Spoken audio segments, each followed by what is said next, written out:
warahmatullahi wabarakatuh.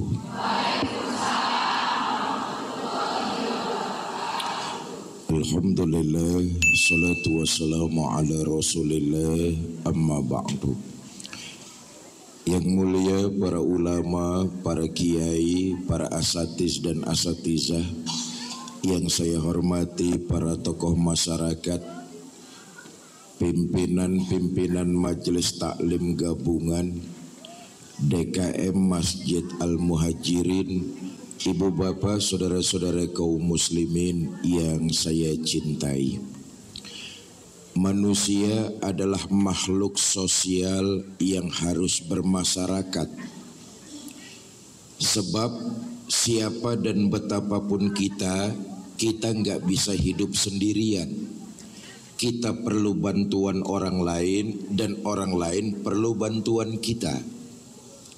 Jangankan untuk perkara yang susah, hal-hal yang mudah saja kita perlu bantuan orang lain. Apa contohnya? Senyum. Senyum itu perkara yang mudah, tapi untuk yang mudah kita perlu bantuan orang lain. Hati-hati orang Pasir Endah kalau sudah bisa senyum sendirian. Kita ini makhluk manusia bersosial, bermasyarakat. Itu sebabnya Quran mengajarkan, hai manusia, hiduplah kalian lita'arofu, bergaul.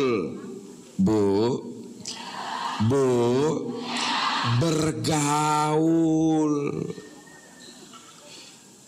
Nah, rumus pergaulan itu sebenarnya simple. Apa yang menurut kita nggak enak, orang lain juga ngerasainnya sama. Itu rumus pergaulan tuh. Saya ulangi nih. Apa yang menurut kita nggak enak, orang lain ngerasainnya sama. Kalau dicubit itu sakit, jangan suka nyubit orang. Kalau dihina itu nggak enak, jangan suka menghina orang. Kalau dikatain gak enak, jangan suka ngatain orang. Itu rumus pergaulan tuh. Apa yang gak enak buat kita, orang lain ngerasainnya juga sama. Bergaul itu bukan cuma orang harus ngikutin kita, tapi kita juga mau belajar untuk ngertiin perasaan orang lain. Sebab kalau bergaul, orang saja suruh ngerti perasaan kita, nanti ujung-ujungnya bergaul model kayak begini, baper. Seneng bercanda, dibercandain marah. Doyan ngebanyol, dibanyolin ngambek. Ada orang sini kayak begitu, ada? Yang mana orangnya?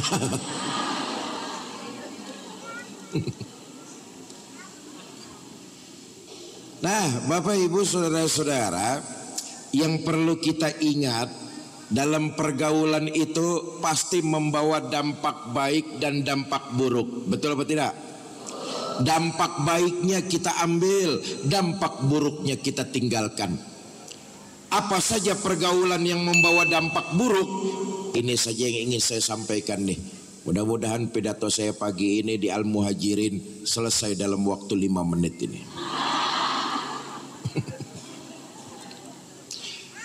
Pertama, hindari dalam pergaulan berteman dengan orang yang punya penyakit iri. Apa penyakit iri? Nggak seneng ngelihat orang lain lebih berhasil dari dirinya. Nggak suka lihat orang lain dapat nikmat. Tuh iri tuh, penyakit hati. Tetangganya beli motor, demam. Tetangganya beli mobil, opnam. Di rumah sakit kedengeran tetangganya bangun rumah, modar sih ya. Padahal yang diajarkan baginda Nabi, kalau tetanggamu dapat nikmat, dia bahagia, kamu ikut merasakan kesenangannya juga. Itu ajaran Islam tuh. Alhamdulillah tetangga saya beli motor. Kapan-kapan kan saya bisa minjem. Kalau dikasih. Tetangganya beli mobil baru. Alhamdulillah tetangga saya beli mobil baru. Kapan-kapan kan saya bisa minjem. Tetangganya punya istri baru. Enggak boleh, yang ini enggak boleh lah.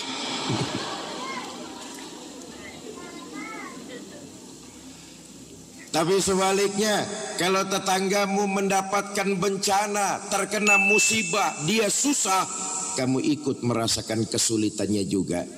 Hari ini setahun lebih, saudara-saudara kita di Palestina, mereka masih terus saja dibombardir oleh Zionis Israel. Puluhan ribu melayang nyawa sia-sia. Paling tidak duka mereka nestapa buat kita. Kita doakan agar mereka diberikan kesabaran dan kemenangan oleh Allah Subhanahu wa ta'ala. Kita hidup bermasyarakat, pasti aja ada orang yang punya penyakit iri. Betul apa tidak? Kenal, boleh, berkawan akrab nanti dulu. Kenapa? Sifat irinya khawatir nular kepada diri kita. Yang kedua, hindari dalam pergaulan berteman sama orang yang senangnya bohong. Apa bohong itu? Memanipulasi kebaikan demi keuntungan dirinya sendiri. Biar dilihat paling hebat, biar dilihat paling berjasa, padahal dia nggak ngapa-ngapain. Orang lain yang bekerja, orang lain yang berkarya, orang lain yang peras keringat banting tulang, karyanya diakuin, padahal dia sendiri nggak ngapa-ngapain. Persis orang kampung saya ngomong, ayam yang bertelur, sapi yang dapat nama. Ayam mati-matian bertelur, sapi yang dapat nama. Tuh, telur mata sapi. Biar dilihat paling paling hebat, paling berjasa, padahal nggak ngapa-ngapain. Memanipulasi, kebohongan, karya orang lain diakuin. Kita lihat sejarah. Junjungan kita baginda Nabi besar Muhammad sallallahu alaihi wasallam. Beliau dari remaja sampai pemuda gelarnya adalah Al-Amin. Apa Al-Amin? Orang yang jujur, nggak pernah bohong, nggak pernah dusta. Gampangnya begini nih, saudara, jujur itu ucapan dengan perbuatan sama. Sebaliknya, bohong itu ucapan dengan perbuatan beda. Maka pantas Nabi itu gelarnya Al-Amin, ucapan dengan perbuatan sama.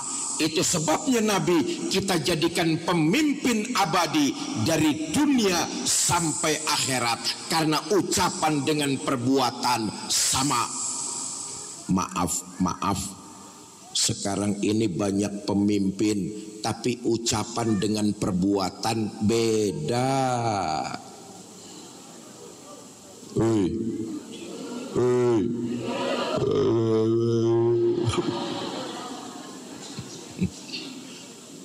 Ucapannya mah manis, saya akan sejahterakan rakyat banyak. Begitu udah terpilih malah nambah kesengsaraan rakyat. Cicing lah.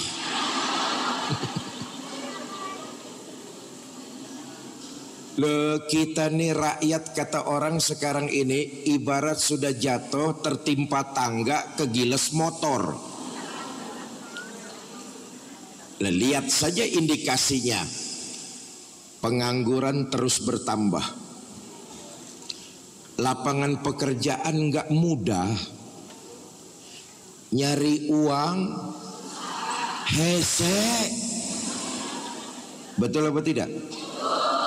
apalagi ditambah dengan kenaikan harga-harga kebutuhan hidup. Ya Allah, saya yakin ibu-ibu nih yang hadir di sini nih sebenarnya mah sesungguhnya tiap hari pusing mikirin uang belanja.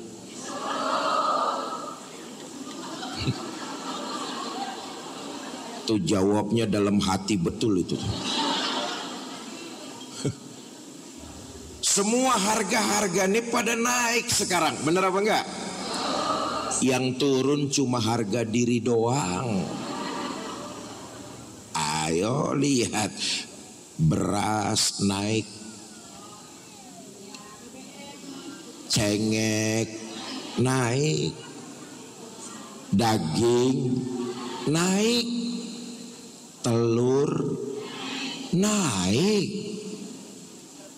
susu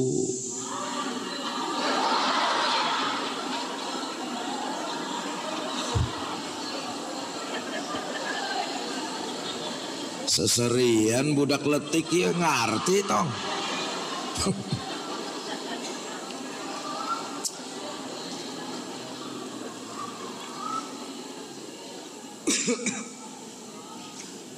Saya kembali, kita nih hidup di masyarakat, ada saja orang yang punya perilaku senangnya bohong. Kenal boleh, namanya hidup bermasyarakat, tapi berkawan akrab nanti dululah. Kenapa? Sifat bohongnya khawatir nular. Pendiri negara kita tercinta almarhum Muhammad Hatta, beliau pernah berpesan kepada kita semua sebagai sebuah bangsa,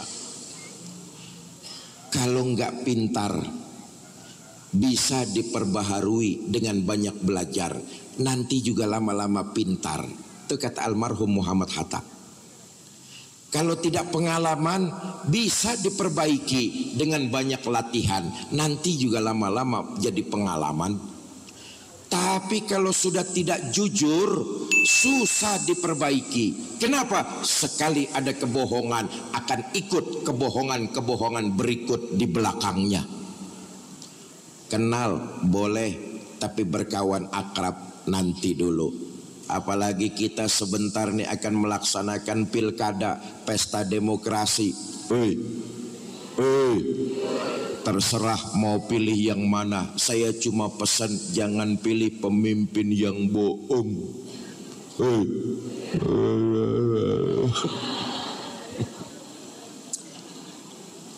Yang ketiga, hindari dalam pergaulan berteman sama orang yang senangnya ngomong melulu. Apaan aja dikomentarin, apaan aja diomongin. Saudara, kita hidup di tengah-tengah masyarakat memang tidak akan lepas dari komentar usir orang lain. Apa saja yang kita lakukan, kita nggak akan lepas dari komentar usil mulut orang lain. Tetapi kalau kita yakin kita berjalan di atas nilai kebenaran, nggak usah terlalu repot, nggak usah terlalu pusing dengerin komentar orang. Sekali kaki melangkah di jalan nilai-nilai kebenaran, pantang surut mundur ke belakang. Jangankan kita berbuat salah, kita berbuat baik saja, orang tetap akan ada yang ngomongin kita. Dulu tahun 86-87 saya mondok di Jawa Timur, pesantren Tebu Ireng. Satu saat abah saya, bapak saya Allah yarham Kiai Haji Zainuddin MZ datang menjenguk bapak saya. Bapak saya. Ibu kenal sama Kiai Zainuddin? Kenalan di mana? Kenal. Sok nyaho lah. Abah saya pernah ngajarin saya begini, Fikri, kalau ada 10 orang, 1 orang ngomongin kamu saja, jangan dibikin pusing. Saya bilang, kenapa bah? Masih ada 9 yang senang sama kamu. Yang 1 ngomongin kamu melulu, jangan dibikin pusing. Saya bilang, bah, Kalau pertanyaannya saya balik, ada 10 orang, 9 orang ngomongin saya melulu, bagaimana bah? Kata abah saya, jangan juga diambil pusing. Masih ada satu yang senang sama kamu, yang satu itu saja kamu urusin. Begitulah gambaran kita di tengah-tengah kehidupan bermasyarakat. Jangankan kita berbuat salah, kita berbuat baik saja, kita nggak akan lepas dari mulut usil orang lain. Betul apa tidak? Orang berhak ngomongin kita apa saja. Orang boleh ngomentarin kita segala rupa, tapi yakinlah hidup ini kita yang menjalankan. Selama kita jalan di atas nilai kebenaran, nggak usah terlalu pusing dengerin omongan orang. Biar saja orang ngomongin kita, yang penting mulut kita jaga, jangan juga ngomentarin dia. Bu, kalau ada orang yang ngomongin kita, sesungguhnya sedang terjadi transfer pahala. Pahala kita bertambah, dosa kita berkurang. Bertambah dari mana? Yang ngomongin kita, pahalanya dikirim buat kita. Dosa kita berkurang dari mana? Diambil, ditimpakan kepada orang yang seneng ngomongin kita. Berusahalah bertahan, jangan sampai mulut kita ikut ngomentarin dia juga. Draw nanti. Draw. Biarlah kita bertahan. Silakan saja hitung-hitung pencuci. Pahala kita bertambah, dosa kita berkurang. Nah, daripada ikut ngomentarin orang, ngomongin yang bukan-bukan, pagi ini saya mau mengajak ibu bapak semua, mendingan kita jaga lisan kita dengan memperbanyak untayan kalimat istighfar. Astaghfirullah Rabbal baraya, astaghfirullah minal khataya,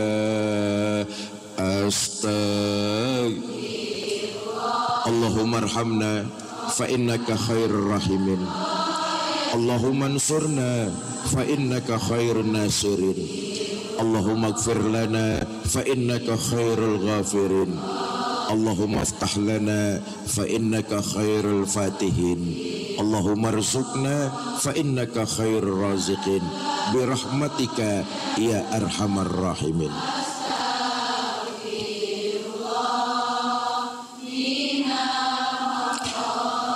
Bapak Ibu saudara-saudara, untayan kalimat istighfar merupakan pengakuan taubat kita kepada Allah Subhanahu wa ta'ala. Kita seorang hamba yang bergelimangan dengan salah dan dosa. Dengan untayan istighfar kita mengakui dan memohon ampun kepada Allah Subhanahu wa ta'ala. Orang Pasir Endah yang pagi ini datang di masjid, ada nggak yang nggak pernah punya salah nih? Ada apa tidak?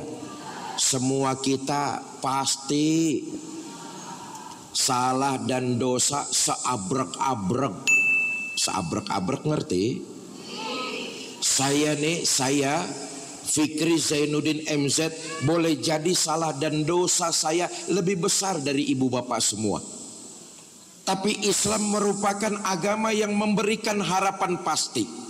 Kalau kamu bersalah dan berdosa, ikuti dengan untayan iringan kalimat istighfar sebagai ikrar mohon ampun kepada Allah Subhanahu wa ta'ala. Ayo lihat sejarah. Satu-satunya manusia yang gak pernah berbuat salah dan dosa, sudah diampuni dosanya, junjungan kita baginda Nabi besar Muhammad sallallahu alaihi wasallam. Tapi sejarah mencatat Nabi itu istighfarnya sehari semalam enggak kurang 80 kali. Wa fi riwayatin akhar, dalam riwayat yang lain, Nabi itu istighfarnya sehari semalam 100 kali. Dosa dan salahnya sudah mendapat jaminan ampun, tapi istighfarnya luar biasa. daripada lisan kita ikut ngomentarin orang. Dawamin istighfar, basahkan lisan kita dengan istighfar. Peluntur, pelentur, pelebur dan penghancur salah dan dosa yang tiap saat kita lakukan. Enggak cuma itu, orang yang mendawamkan, orang yang melazimkan kalimat istighfar dalam kehidupannya, Allah akan kabul hajat dan keinginan terpendam di dalam hatinya. Adalah ulama besar bernama Imam Ahmad bin Hambal. Satu hari Imam Ahmad bin Hambal hatinya ingin benar datang ke kota Baghdad. Bu, ibu nyaho Baghdad? Perempatan Ciamplas belok kanan. Satu hari Imam Ahmad bin Hambal pengen banget datang ke kota Baghdad di Irak. Padahal di Baghdad Imam Ahmad bin Hambal enggak punya santri, enggak ada keluarga, enggak punya teman juga. Tapi karena hatinya ingin benar datang ke kota Baghdad, berangkat beliau dari kampung menuju Irak. Sampai kota Baghdad hari sudah menjelang petang. Mampir Imam Ahmad bin Hambal di sebuah masjid. Enggak lama masuk waktu sholat maghrib. Ikut beliau sholat maghrib berjamaah. Selesai sholat maghrib, tadarus baca Quran. Masuk waktu sholat isya, ikut lagi sholat isya berjamaah. Selesai sholat isya, wirid, zikir, doa. Rapi doa, Imam Ahmad bin Hambal ngelepas jubahnya, ngelipet sorbannya, dijadiin bantal. Imam Ahmad bin Hambal mau istirahat sebentar di dalam masjid. Maklum perjalanan jauh dari kampung, beliau lelah ingin istirahat di dalam masjid. Datang merbot. Nah, merbot apa bahasa sininya nih merbot? Marbot. Saruanya. Datang marbot. Pak, jangan tidur di dalam masjid. Sholat isya sudah dikerjakan, jamaah sudah pada pulang. Sebentar lagi lampu masjid sama pintu saya mau kunci-kunciin. Kata Imam Ahmad bin Hambal, saya ini musafir Kang, datang dari jauh, saya mau istirahat sebentar aja. Nggak boleh. Masjid bukan tempatnya tidur. Kalau mau tidur, keluar, jangan di dalam masjid. Ya Allah, ulama besar dimaki-maki marbot. Marbot suwe. Keluar Imam Ahmad bin Hambal dari dalam masjid. Di pinggiran jalan Imam Ahmad bin Hambal bingung. Bu, kita kalau di kampung orang nggak kenal siapa-siapa, nggak tahu medan, bingung apa tidak? Imam Ahmad bin Hambal bingung. Keluar dari masjid di pinggiran jalan, beliau bingung. Tolah toleh, celingak celinguk. Di pojok masjid ada pedagang martabak manggil, Pak, kadieu. Pedagangnya dari Pasir Endah. Pak, sini. Dihampiri oleh Imam Ahmad bin Hambal. Kata pedagang martabak, Pak, kelihatannya Bapak bukan orang sini ya? Oh. Bapak ngapain datang ke Baghdad? Nggak tahu. Saya juga bingung. Tapi dari kampung hati saya nih pengen banget datang ke sini. Sampai sini saya bingung. Keluarga nggak ada, temen nggak punya. Entar saja saya mau bermalam di mana, saya nggak punya tujuan. Iba pedagang martabak. Kata pedagang martabak, ya sudah, kalau Bapak nggak punya tujuan, mendingan nginap saja di rumah saya. Seneng Imam Ahmad bin Hambal. Kata pedagang martabak, jangan seneng dulu Pak, mendingan sekarang nemenin saya jualan martabak. Ibu bisa bayangkan ulama besar sekelas Imam Ahmad bin Hambal dimaki-maki merbot nemenin pedagang jualan martabak. Selama nemenin pedagang tersebut, Imam Ahmad bin Hambal kagum. Kenapa? Tidak ada kata-kata keluar dari bibir pedagang itu sia-sia kecuali untayan kalimat istighfar. Selesai dagang diajak Imam Ahmad bin Hambal pulang. Nginep beliau 3 hari 3 malam lamanya. Selesai nginep, Imam Ahmad bin Hambal pamit mau pulang. Pak, saya pamit mau pulang. Terima kasih sudah dikasih nginep 3 hari 3 malam. Tapi sebagai sesama saudara muslim, saya lihat ibadah Bapak tiap hari biasa saja. Sholat ya cuma rawatib aja. Rawatib itu zohor, asar, maghrib, isya, subuh. Ba'diyah, qobliyahnya enggak. Itu rawatib tuh. Tadarus Quran juga saya lihat Bapak sedikit bener. Tapi selama 3 hari saya nemenin Bapak, kata Imam Ahmad bin Hambal, saya enggak pernah dengar kata-kata yang keluar dari mulut Bapak adalah kalimat-kalimat percuma kecuali untayan istighfar. Pak, ngomong-ngomong saya mau nanya, Bapak sudah lama ngamalin istighfar? Kata pedagang martabak, ya belum lama juga, paling baru 20 tahun. Tambah penasaran Imam Ahmad bin Hambal, selama 20 tahun Bapak ngamalin istighfar, apa hajat dan keinginan Bapak dipenuhi oleh Allah? Kata pedagang martabak, walaupun saya cuma jualan kue, mengamalkan istighfar, alhamdulillah kebutuhan saya dicukupi oleh Allah. Memang ada keinginan saya yang sampai sekarang belum dipenuhi. Saya dengar di kampung Ano ada ulama alim, ilmunya luas, santrinya banyak. Saya ingin benar datang silaturahmi ke ulama tersebut ngambil berkah. Tapi karena dagangan kue yang belum bisa saya tinggal, sampai sekarang saya belum sempat juga silaturahmi ke ulama tersebut. Kata Imam Ahmad bin Hambal, maaf Pak, kalau saya boleh tahu itu ulama namanya siapa? Dengan tegas pedagang martabak berkata, ulama itu namanya Imam Ahmad bin Hambal. Sadarlah Imam Ahmad bin Hambal bahwa yang mengiringi langkah kakinya datang ke kota Baghdad adalah untayan kalimat istighfar. Bukan cuma itu, Imam Ahmad bin Hambal nginep 3 hari 3 malam di rumah orang yang mendawamkan istighfar. Daripada kita ngaco ngomentarin orang, lebih baik mulai hari ini dan seterusnya kita dawamkan kalimat istighfar.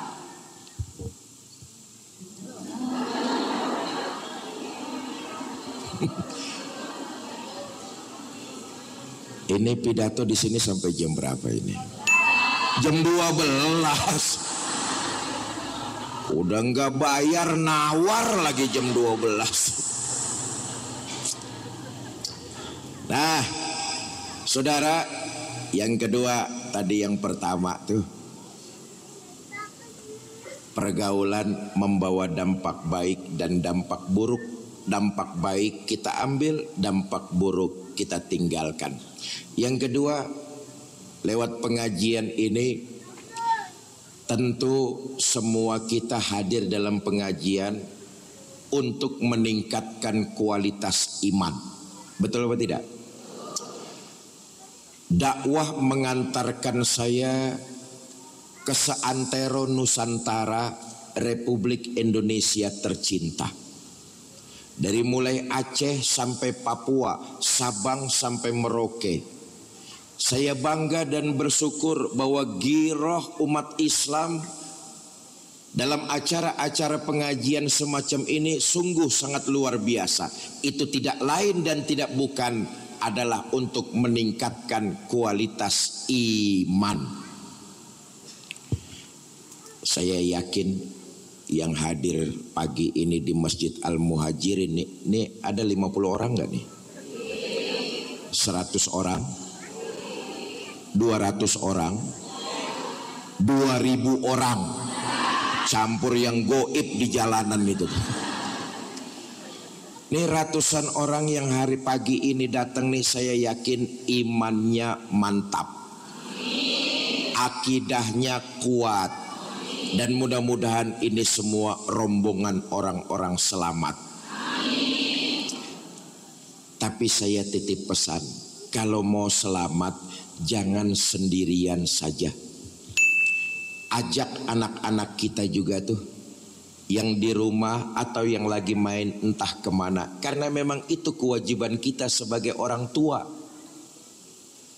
Sebab tanpa disadari, sekarang ini ada upaya untuk meracuni keyakinan remaja dan pemuda-pemuda Islam. Seolah-olah ada doktrin, biarkan di atas KTP pemuda-pemuda Muslim itu agama mereka Islam, tapi masukkan budaya-budaya yang sedikit demi sedikit mereka akan lari dan jauh dari nilai-nilai ajaran agamanya. Ini nyata sekali nih. Ini nyata sekali. Maaf ya, kita semua adalah orang tua.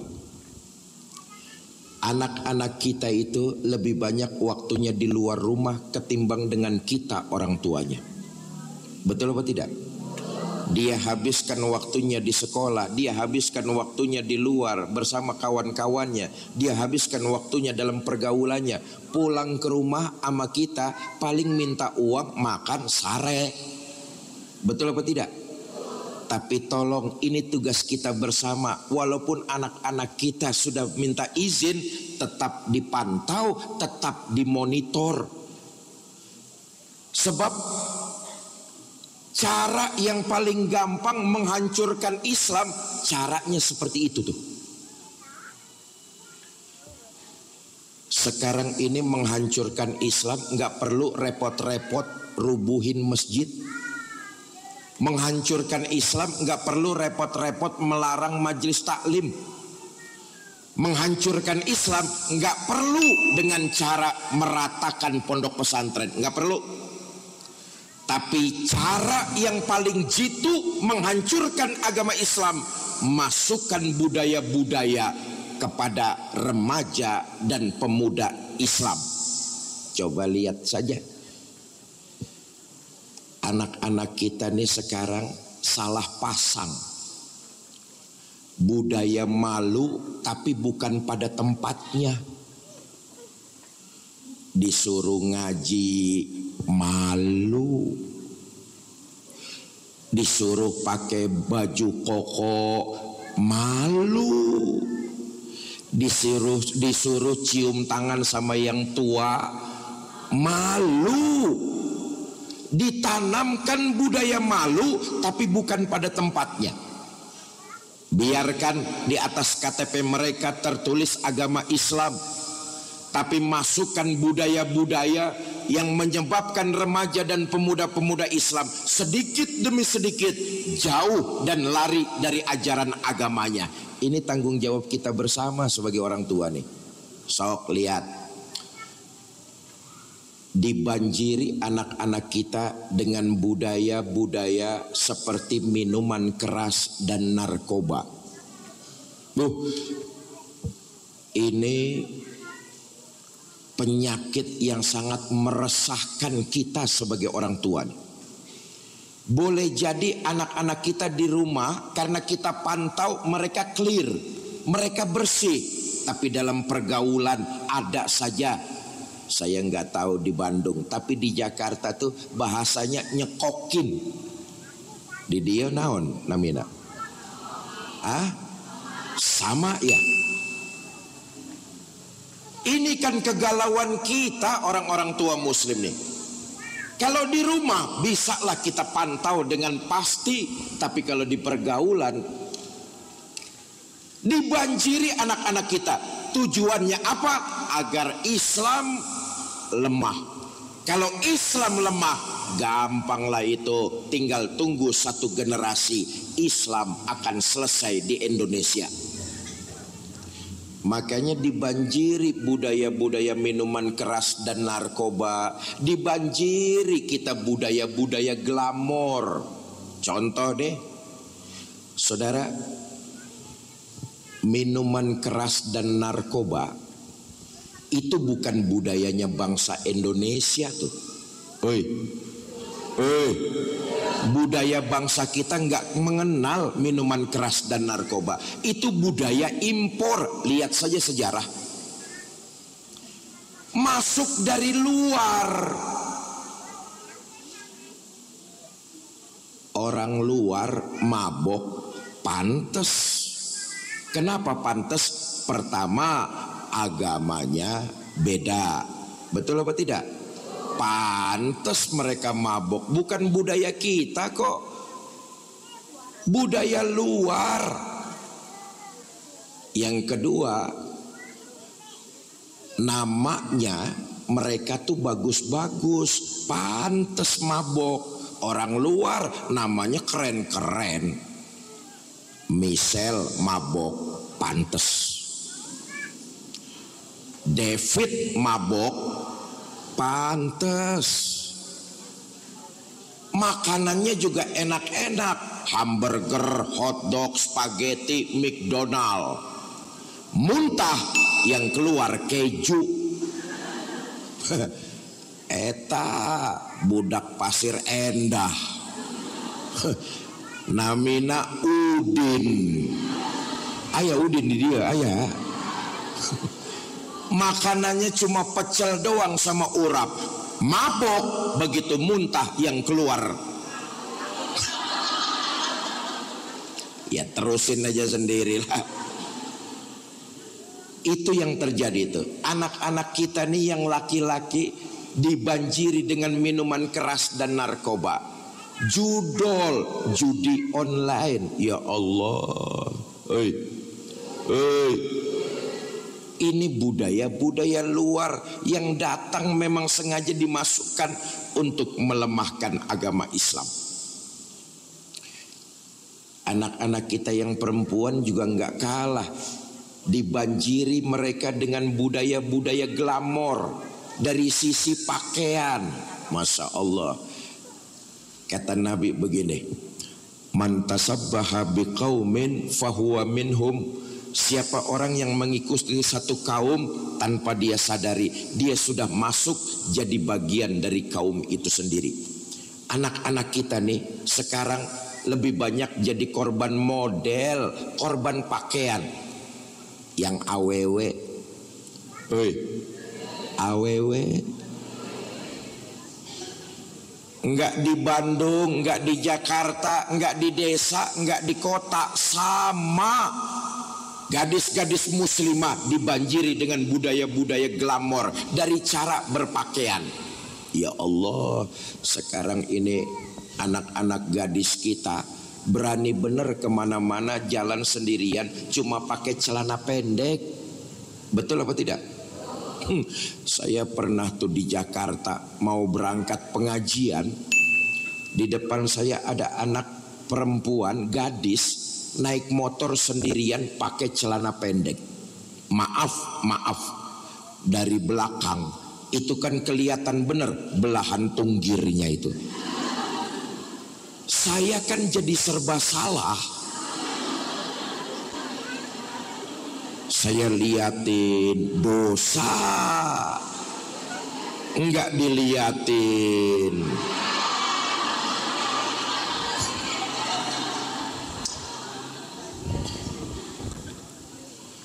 Bapak Ibu saudara-saudara, karena itu saya yakin yang hadir di sini nih imannya mantap, agamanya kuat, golongan orang-orang selamat.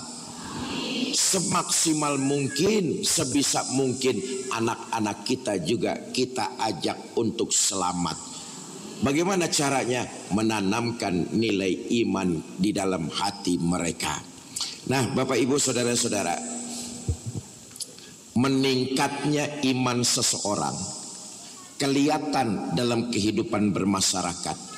Dia akan berbarengan tegak lurus dengan menebarkan nilai-nilai kebaikan. Belum sempurna iman seseorang apabila cuma diucapkan saja, tapi dalam kehidupan sehari-hari tidak menambah nilai-nilai kebaikannya. Maka orang yang imannya meningkat kelihatan dalam kehidupan, dia akan tebarkan kebaikan kepada siapapun juga, dimanapun dia berada. Karena satu paket, iman dan amal soleh itu satu paket. Ibu datang ke sini nih, niatnya ingin meningkatkan kualitas iman. Datang ke pengajian ini dicatat sebagai sebuah kebaikan, bernilai ibadah, dan mudah-mudahan dilipat gandakan pahalanya di sisi Allah Subhanahu wa taala. Kenapa? Datang ke sini landasannya karena iman, maka nilainya ibadah. Bu, saya tanya, ibu datang ke sini mau meningkatkan kualitas iman apa cuma mau lihat Fikri Zainuddin MZ? Dua-duanya. Nah, saya ulangi lagi, orang yang imannya meningkat kelihatan dalam kehidupan, dia akan tebarkan nilai-nilai kebaikan. Kenapa? Dia sadar betul, orang beriman itu sadar betul, ada hidup sesudah mati, ada akhirat sesudah dunia. Maka dia tebarkan nilai-nilai kebaikan di atas dasar iman untuk perbekal amal yang banyak dalam kehidupan yang abadi nanti. Maaf nih, maaf. Nih yang hadir semua nih kan calon-calon jenazah ini. Betul. Kita nih hidup cuma sementara saja. Alam ruh sudah pernah kita tempati. Dari alam ruh kita pindah, artinya kita sementara di alam ruh. Kita pindah kemana? Alam rahim. Semua kita pernah di alam rahim. Betul apa tidak? Sementara di alam rahim kita lanjutkan perjalanan. Kemana? Pasir Endah. Lama? Enggak, sesuai kontrak. Kita akan melanjutkan perjalanan dari alam dunia ke alam kubur. Nah, ini dia nih. Semua kita nih calon-calon penghuni kubur. Betul apa tidak? Orang yang beriman dia sadar betul tuh memperbanyak bekal untuk masuk dalam kehidupan yang abadi. Ada enggak orang Pasir Endah yang hidup terus-terusan? Ada apa tidak? Semuanya nih pasti bakalan mati. DKM bakal mati apa tidak? Mati. Pengurus majelis taklim bakal mati apa enggak? Mati. Bu RW bakal mati apa enggak? Mati. Saya yang lagi duduk di sini bakal mati apa enggak? Sentimen loh.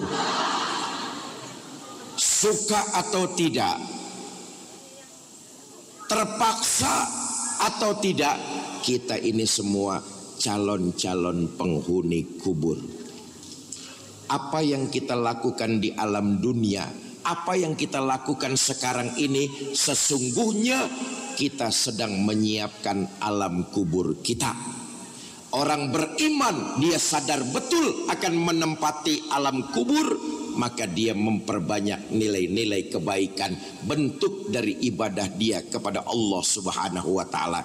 Karena perbuatan yang baik dan yang buruk itu akan kita pertanggungjawabkan di hadapan Allah Subhanahu wa taala. Kalau kita berbuat baik sama orang lain, boleh jadi orang itu menerima kebaikan yang kita lakukan, tapi hakikatnya kita sedang berbuat baik bagi diri kita sendiri, karena perbuatan itu yang akan kita bawa mati. Kalau kita berbuat jahat sama orang lain, Boleh jadi orang lain menerima perbuatan jahat yang kita lakukan, tapi hakikatnya kita sedang berbuat jahat bagi diri kita sendiri, karena perbuatan itu yang akan kita bawa mati. In ahsantum ahsantum li anfusikum wa in asatum falaha. Kamu berbuat baik, kebaikan akan kembali buat dirimu. Kamu berbuat jahat, kejahatan itu akan menimpa dirimu sendiri. Contoh nih, nanti selesai pengajian, Bu RW ngamplopin saya uang 5 juta. Umpama kelihatannya Bu RW berbuat baik sama saya, betul apa tidak? Tapi hakikatnya Bu RW sedang berbuat baik bagi dirinya sendiri. Perbuatan yang kita lakukan akan kembali kepada diri kita, karena perbuatan itulah yang menemani kita di alam kubur. Nih semuanya calon-calon jenazah. Kata Nabi, nanti ketika jasad kita digotong orang ke kuburan, ya Allah, hari itu pasti akan terjadi menimpa setiap kita. Malaikat maut datang mencabut ruh kita. Terbujur kakulah jasad kita. Mulailah kita diurusin tetangga dan keluarga, dimandikan, dikafani, disolatkan, dinaikkan jasad kita ke atas kendaraan yang paling serem, namanya keranda jenazah. Siapa yang naik kendaraan itu pasti mati.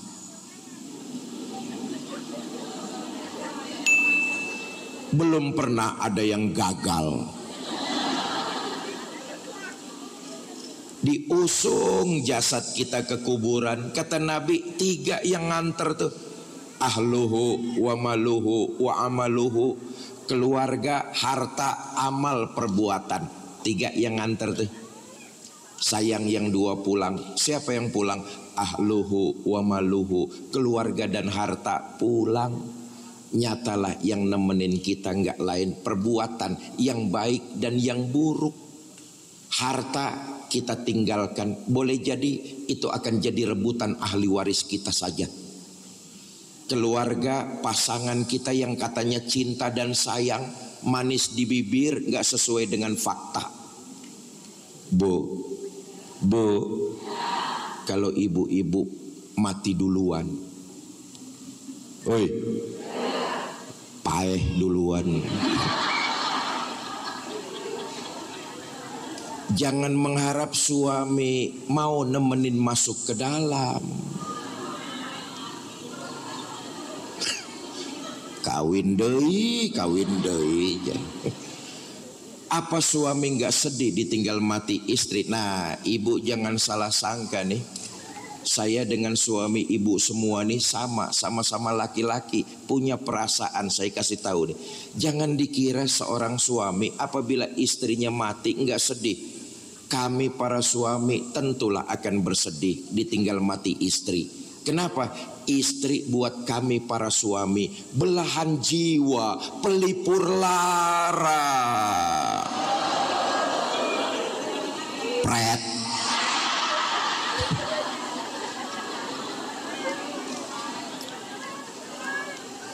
Apa suami nggak sedih ditinggal? Apa suami nggak nangis ditinggal mati istri? Ibu jangan salah sangka, kami nih para suami ditinggal mati istri bercucuran air mata. Mata yang kanan, mata yang kiri melotot nyari mana gantinya yuk. Nyatalah sudah bahwa hari itu yang menemani kita masuk ke dalam kubur, amal perbuatan yang baik dan yang buruk itu yang harus kita pertanggungjawabkan.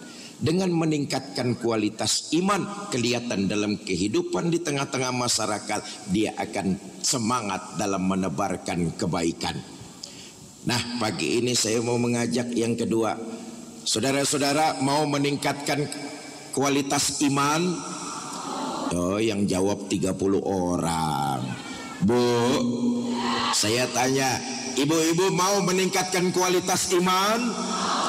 Mau hidup menebarkan kebaikan? Saya tes cash nih pagi ini bersama saya. Ibu bapak saudara-saudara mau ikut sedekah? Bawa uang sabaraha? 5.000. Masuk kebun binatang saja tiketnya 15.000. Eta tingali monyet, ya tingali barudaknya MZ 5.000. Mahalan monyet ketimbang saya itu. Nah, kita tahulah yang namanya sedekah kan yang penting ikhlasnya. Betul? Soal besarnya mah nomor 1. Buat apa sedekah kecil kalau nggak ikhlas? Mendingan sedekah besar tapi ikhlas. Nabi mesenin sama kita nih, terangi alam kuburmu. Ya Allah, dari sini kita bisa analisa alam kubur itu sepi, sunyi, gelap, gulita. Nabi pantas ngingetin, terangi alam kuburmu. Dengan apa? Dengan sedekah yang kamu lakukan di alam dunia. Oh, rupa-rupanya kita rajin bersedekah, manfaatnya tadi sudah saya katakan kembali buat diri kita. Kenapa? Itu jadi penerang dalam kubur kita. Ustadz, saya ikut sedekah Ustadz 1 juta. Cahayanya terang, lampu neon. Ustadz, saya sedekah 100.000 Ustadz, patromak. Ustadz, saya 10.000 Ustadz, lilin. Ustadz, saya 5.000 Ustadz, pentol korek tuh. Bapak Ibu, saudara-saudara, saya mengingatkan tanpa bermaksud menggurui. Mulai saat ini dan seterusnya, kalau kita melakukan amalan sedekah tanpa mengurangi pahala kita pelakunya, tolong niatkan pahala sedekah itu kirim buat keluarga tercinta yang sudah meninggal dunia. Tadi sudah saya singgung, ada hidup sesudah mati, ada akhirat sesudah dunia. Keluarga-keluarga kita yang sudah mendahului kita, mereka sangat mengharapkan kiriman kita yang masih hidup di alam dunia. Karena mereka sudah nggak bisa lagi berbuat baik. Kiriman kita, anak keturunannya yang mereka nanti. Sebab begini, rentang waktunya jauh berbeda antara alam kubur dengan pasir endah. 1 hari di pasir endah, 1 hari di alam kubur, 1000 tahun di pasir endah. 1 hari di alam kubur, 1000 tahun di pasir endah. Kalau kita kelupaan 2 hari nggak kirimkan doa, nggak kirimin pahala sedekah buat ibu dan bapak kita, keluarga yang udah meninggal dunia, itu artinya mereka menunggu selama 2000 tahun. Begitulah perbedaan waktunya sangat jauh, dan mereka sangat mengharapkan kiriman doa dan pahala sedekah dari kita yang masih hidup. Hakul yakin itu akan sampai kepada mereka, dan mudah-mudahan jadi wasilah pahala sedekah kita. Allah bukakan pintu rahmah, Allah jadikan kubur keluarga kita radhah min riyadil jannah. Tiap kita ini kan boga emak, betul apa enggak? Tiap kita ini kan boga abah. Abah dan emak kita kalau masih ada terus berbakti. Kalau mereka sudah enggak ada, kirimin doa, khususnya pahala sedekah. Waktu mereka hidup, kita lebih banyak ngeselin hati ibu dan bapak kita. Kita lebih banyak ngelawan apa yang dianjurkan sama mereka. Terkadang mereka menitiskan air mata, kita tertawa terleha-leha. Bapak kita pegel hatinya karena kebandelan dan kenakalan kita, tapi mereka tahan. Ketahuilah, apa yang hari ini kita rasakan, apa yang hari ini kita nikmati, apa yang hari ini kita miliki, itu semuanya perjuangan dan pengorbanan ibu bapak kita. Tanpa mereka kita bukan siapa-siapa. Tanpa mereka kita nggak bakalan jadi apa-apa. Andai kata dunia dan seisinya kita persembahkan kepada ibu dan bapak untuk membalas jasa mereka, secuil pun tidak akan terbalas jasanya. Kalau masih ada, terus berbakti. Kalau memang sudah tidak ada, kirimkan doa dan pahala sedekah yang kita lakukan. Itu bentuk wujud dari kita berbakti kepada ibu dan bapak kita.